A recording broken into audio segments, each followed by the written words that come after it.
walked in quietly, like any other client. No entourage, no fanfare, just a black leather tote in one hand, and the kind of calm presence that made people either straighten up or look away.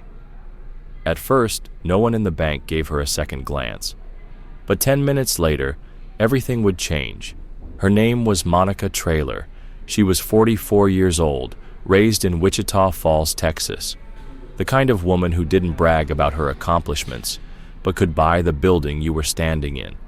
And, in fact, she had. Monica wasn't just a customer that morning. She was the new owner.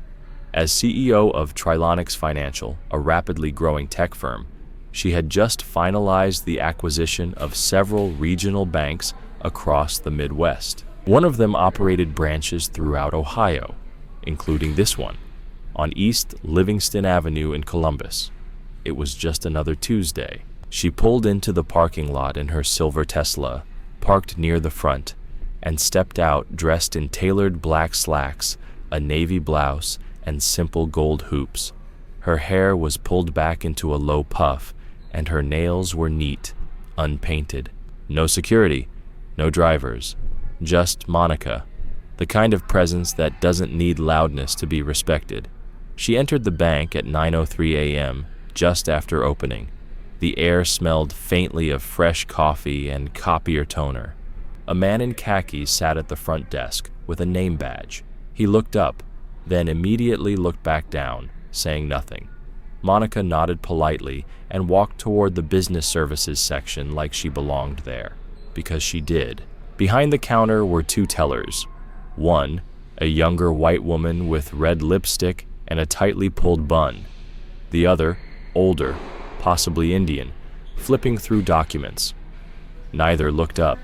But when a woman in a designer purse and sunglasses entered behind Monica, she was greeted instantly with a smile and a "Good morning." Monica stood there waiting. A minute passed, then two. Still no acknowledgement. Finally, the red lipstick teller looked up. Her name tag read Shelby. "Yes?" she asked, her tone clipped, like Monica was interrupting something. "I'm here to speak with someone about the business account transition. My firm completed the acquisition last week. I just wanted to check in before Friday," Monica said calmly. Shelby gave a short, dismissive laugh. "You'll need an appointment for that. We don't handle those kinds of things at the counter," she said with a tight smile, one that made it clear she thought Monica should have known better. "I actually called yesterday," Monica said evenly. "I was told someone named Devin would be available between 9 and noon. Shelby glanced around, clearly not eager to help. "Devin's not in yet. You can have a seat." Monica paused. "Would you mind letting someone know I'm here?" Shelby didn't even look up. I said, "I'll let someone know." That could have been the end of it. Monica could have gotten up and left, but she didn't. She sat quietly in the waiting area, watching the time tick past. The flat-screen TV on the wall was showing muted morning news. Overhead, a soft instrumental version of "Ain't No Mountain High Enough" floated through the speakers. Minutes passed. A man in a blue golf shirt came in, asked to transfer funds. Shelby smiled, joked about his daughter, laughed. He left with a handshake and a receipt. Monica stood again. "Excuse me, has Devin arrived yet?" Shelby didn't even flinch. "Still not in." "I told you, we'll call you when someone's ready." Monica nodded, her face calm. "Understood." Then she turned, walked back toward the waiting area, and past a couple who had just walked in. They were greeted immediately. Smiles, warm handshakes, taken straight into an office. Monica's eyes followed them silently. Another 5 minutes passed. She stood again, this time heading for the hallway. A young black woman in a headset stepped toward her. "Hi, can I help you?" "I'm looking for Devin or anyone available about a business account. I called yesterday." "Name?" "Monica Traylor." The woman blinked. Her posture changed instantly. "You're Ms. Traylor?" Monica nodded gently. "One moment. I'll let Miss Lehman, our branch manager, know you're here right away." Back in the lobby, Monica sat again. Her phone buzzed. A text from her COO. Everything smooth at the branch? She stared at the screen for a moment, tempted to just say yes and move on. But instead, she typed, "Not quite. Give me 10 minutes." Just as she slid her phone away, she heard something. Quiet, but not quiet enough. "She's still sitting here?" Shelby whispered behind the counter. "She's not even dressed for the suite." Her colleague snickered. "Some people think a business card means they own the place." Monica didn't respond. She didn't raise her voice, didn't call anyone out. But then the door opened. A tall, white-haired man in a charcoal suit stepped in. His badge read, "Regional Director." And in a single moment, everything changed. The staff behind the counter straightened. The conversation stopped. Because now they realized something. The woman they'd been ignoring, the one they dismissed, underestimated, even mocked, she didn't just own a business card. She owned their bank. He wasn't supposed to be there that morning. But as soon as he stepped through the front doors and spotted Monica sitting quietly in the lobby, the entire energy in the building shifted. He didn't greet the staff. He didn't ask questions. He walked straight toward her like a man walking into a storm. "Miss Traylor?" he asked. She stood calmly. "Yes." "I'm Thomas Beck, Regional Director. I believe there's been some sort of misunderstanding. Would you mind if we spoke in private?" She gave a measured smile. "No need. We can speak right here." Thomas hesitated, just for a second, then nodded. "Of course." He turned to the front desk. His voice was sharp now, cutting across the room like glass. "Everyone on the floor. Conference room. Now." Shelby blinked, confused. "Sorry. Why?" "You'll be briefed in 5 minutes. Please head there now." No one moved at first.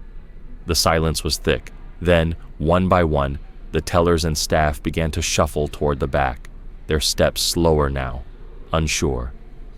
One whispered something to another, but this time, no one laughed. Monica sat down again, calm, already reaching for her phone. But what happened next, that was the moment the entire room would remember. Thomas stood still, arms folded, eyes on the office hallway, like he was waiting for a disaster to walk through the door. Monica didn't speak.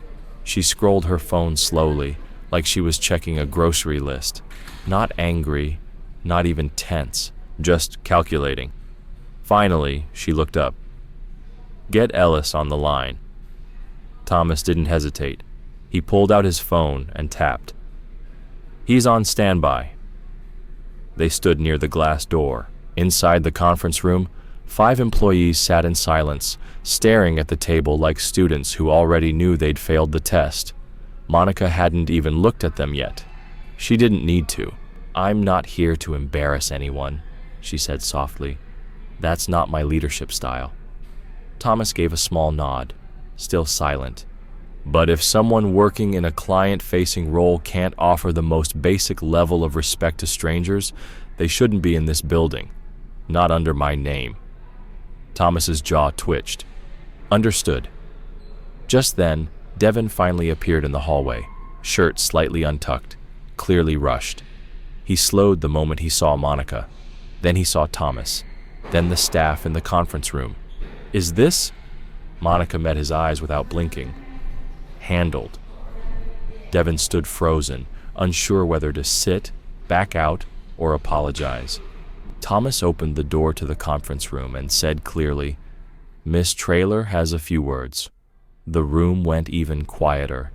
Monica walked in, without fanfare, without pause. No drama, just presence. Her voice was low, but every word landed.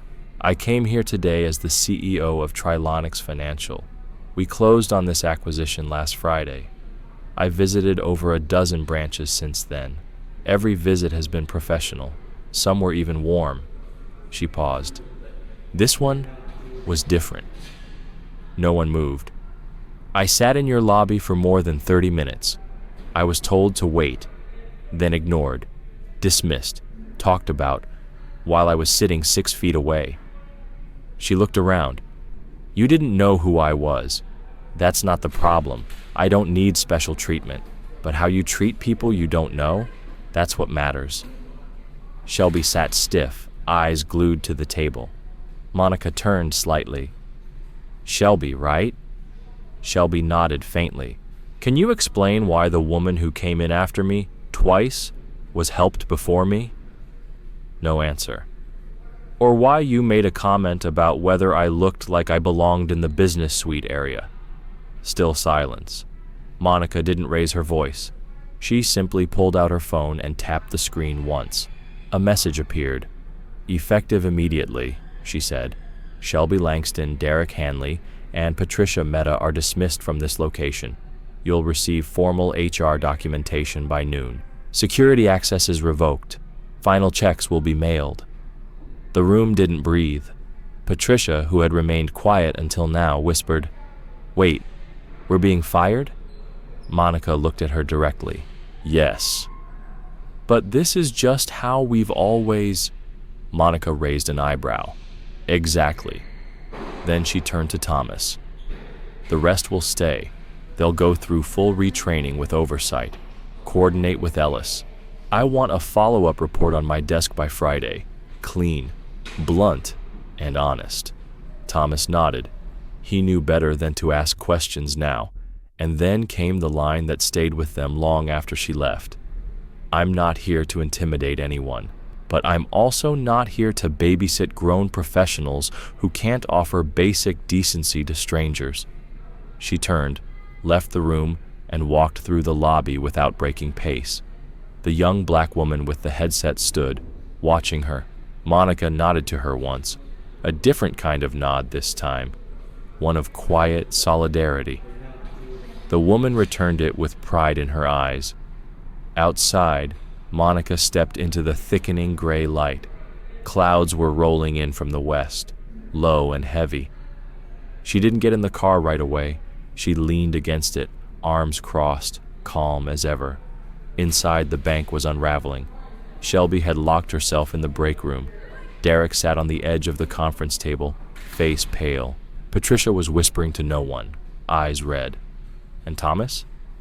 Thomas stood in the center of the lobby, phone to his ear. "Yes, Ellis," he said. "No." She didn't raise her voice. Not once. A pause. "Yeah, it's handled." He ended the call, turned to Devin, and said flatly, "You dodged a bullet. If you had said even one wrong thing this morning—" Devin nodded slowly, because he knew. She hadn't come to make noise. She had come to make change. Devin lifted both hands, palms out, voice shaky. I didn't even know she was here until I heard her name." Thomas Beck didn't raise his voice. "That's part of the problem," he said.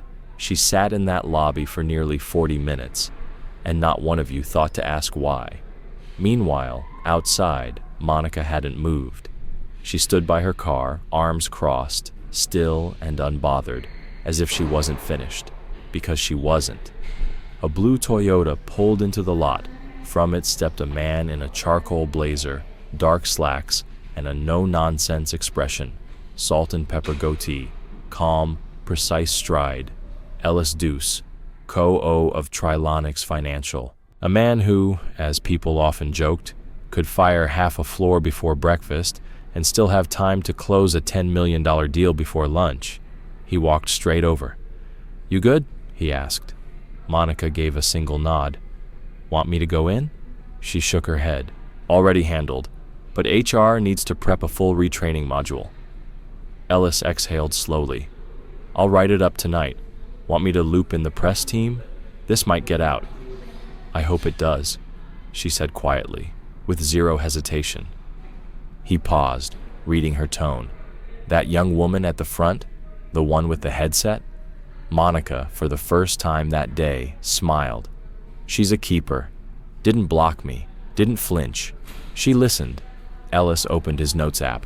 "Got it. Promotion track. But I want to meet her first."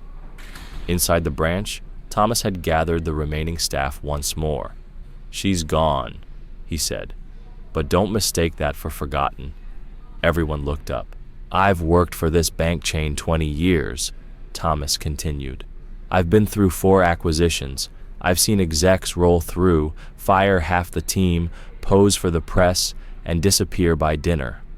He took a breath. Monica Traylor is not that kind of executive. She doesn't forget names. She watches how you treat people, especially the ones who don't look like money. Devin raised his hand slightly. So, what happens now? Thomas looked around the room slowly. Now you get a second chance, but I swear to you, if any of you act like today didn't mean something, it'll be your last. Then he turned to the young woman at the front desk, now seated with her notepad. What's your name again? She sat up straighter. Janelle Rowe. Thomas smiled faintly. Ms. Traylor asked to speak with you before she leaves. Janelle blinked, unsure she'd heard correctly. Me? Yes, now. Outside, Monica was still by her car when Janelle approached, holding her notepad like a shield. Her voice trembled slightly. You called for me, ma'am? Monica smiled. You can call me Monica. Yes, ma'am, Monica. Tell me something, Monica said gently. Why didn't you brush me off when I said I was here to see Devin? Janelle shifted her weight. I recognized your name from the memos. But even if I hadn't, you walked in like you had a reason to be here. People like that deserve to be heard, no matter who they are. Monica raised an eyebrow. Meaning? Janelle swallowed. Meaning, you looked like someone who came with purpose, and I was raised to respect that.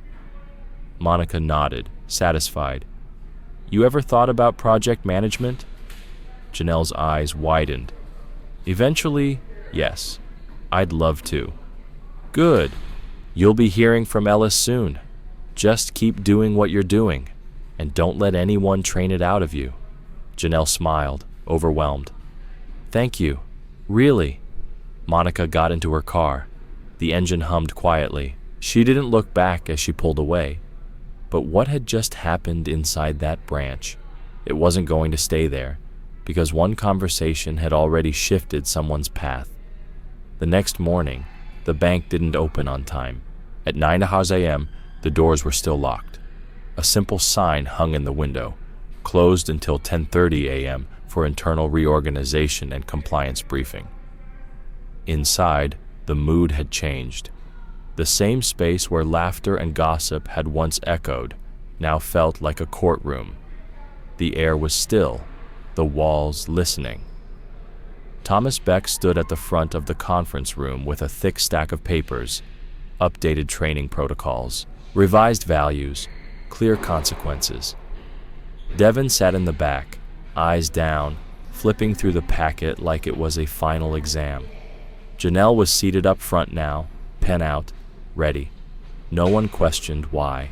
Across town, inside a small brick building that housed Trilonics Regional HR Hub, Monica sat in a conference room with a small team of executives. She wasn't saying much. She didn't need to. She was reading, one resume at a time, performance reports, notes, patterns. Beside her, Ellis flipped through his own stack. You sure about keeping Devin? He asked. Monica didn't even look up. I am. He was careless, not cruel. And when corrected early, people like him can grow. Ellis nodded. Long game. I always play the long game. He closed his folder. What's the plan for that branch? We put Janelle on a 6-month development track, rotate in a strong assistant manager to shadow her. Let the team adjust to a new center of gravity. Ellis smirked. You're betting on her. Monica looked up at him. She bet on me, when no one else did. Back at the branch, Shelby, Derek, and Patricia were gone. Their names had been wiped from the system before noon, their desks reassigned, their emails bounced. Thomas stood at the center of the room, holding it together with sheer gravity. You all need to understand something, he said quietly. This wasn't about one morning. It wasn't about one woman in the lobby. He paused. This was about culture, about a habit of treating people like categories instead of human beings, about looking people up and down when you should have been looking them in the eye. And this time, no one looked away. No one argued. Monica Traylor had every right to shut the entire branch down, fire the staff, rebuild it from the ground up. She didn't. She chose something harder. She gave them a second chance. "Don't waste it," Thomas Beck said quietly to the room. Devin raised his hand, not high, but high enough. "What does fixing it look like?" Thomas looked directly at him. "It looks like humility. It looks like the next time someone like Monica walks through those doors, they're treated with dignity, without needing to prove they deserve it." Devin nodded slowly. Later, in the break room, Janelle sat alone between tasks, quietly scrolling her phone. She looked up when Devin entered, holding 2 cups of coffee. "Hey," he said, extending one to her. She accepted it cautiously but without resentment. "Thanks." He hesitated, then added, "I'm sorry." "For what?" "For not seeing what was happening yesterday. For not stepping in. For letting her sit there like she didn't matter." Janelle gave a small nod. "She still chose to keep me," he said after a pause. "She saw something," Janelle replied. Devin looked at her. "You sound like you know her." "I don't. Not personally. But I see her," Janelle said. "And sometimes, that's enough." Meanwhile, across town, Monica stood outside another branch, one she'd never been to before. Smaller, less foot traffic, fewer eyes. She didn't announce herself. She walked in calm, quiet, like a woman running errands. This time, before the door had even closed behind her, a teller greeted her with a warm smile. "Good morning. How can I help you today?" Monica smiled back. No tests, no hidden cameras. Just business. She cashed a check, transferred funds, asked a few simple questions. At the end, she handed over a business card. "If your manager has a moment," she said, "I'd love to speak with them, just to say thank you." The teller glanced at the card, blinked, then stood straighter. "I'll let them know right away." Monica waited, sipping the water she'd been offered, this time without having to ask. There was no tension in the room, no silence to fill, just quiet satisfaction. But she wasn't finished. Not until the people watching, the ones who think stories like these are just about policies or paychecks, understood that what happened in Columbus wasn't a power play. It wasn't revenge. It was about standards. For employees, yes, but more than that, for people. Later that week, Monica sat in a sunlit conference room at Trilonics headquarters in Cincinnati, across from 18 interns. Fresh degrees, nervous smiles, perfect shoes, all eyes on her. She didn't speak loudly. She didn't need to. "I'm going to tell you something no textbook will," she said, folding her hands on the table. "How you treat people when you think they can't help you, that's the part of your resume people remember." A tall intern with braids raised her hand. Was it hard, not reacting in that moment? Monica smiled. Of course it was. Every part of me wanted to flip that table, but yelling doesn't teach. What teaches is silence, the kind that makes people hear themselves. They scribbled like their lives depended on it. Then Monica stood, walked to the whiteboard, picked up a marker, and wrote 4 words. "Respect doesn't wear labels." She turned back to them. "One day," she said, "you'll walk into a room where someone measures you by your tone, your skin, your name, or your shoes. Let them. But don't you measure yourself by their scale." Several heads nodded. One intern quietly wiped his eye. "What happened at that branch?" she continued. "That happens every day. It just doesn't always end the way mine did. But don't mistake this for a story about money or titles." She paused. "It's a story about reminders."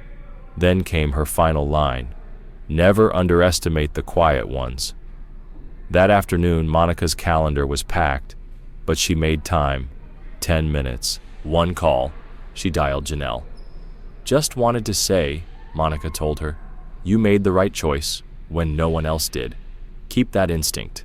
It'll take you further than any training manual. And it would. Because by the time promotion reviews began in December, Janelle's name was already circulating. Not because she went viral, not because someone gave her a chance out of pity, but because someone noticed her not doing what others did.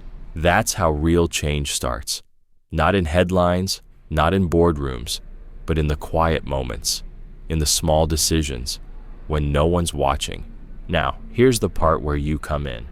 If you ever find yourself in a position of power, even just a little, use it to raise standards, not your voice. If you ever witness someone being treated like they don't belong, don't look away. Because no one should have to wear their resume just to be treated like a person.